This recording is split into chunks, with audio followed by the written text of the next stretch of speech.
உங்களுக்கான இன்றைய வாக்குத்தத்தம்.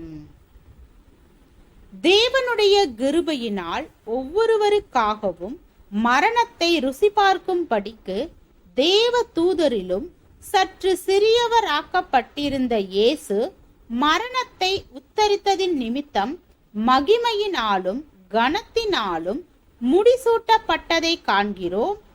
ஏனென்றால் தமக்காகவும் தம்மாலேயும் சகலத்தையும் உண்டாக்கினவர் அநேகம் பிள்ளைகளை மகிமையில் கொண்டு வந்து சேர்க்கையில் அவர்களுடைய இரட்சிப்பின் அதிபதியை உபத்திரவங்களினாலே பூரணப்படுத்துகிறது அவருக்கு ஏற்றதாயிருந்தது.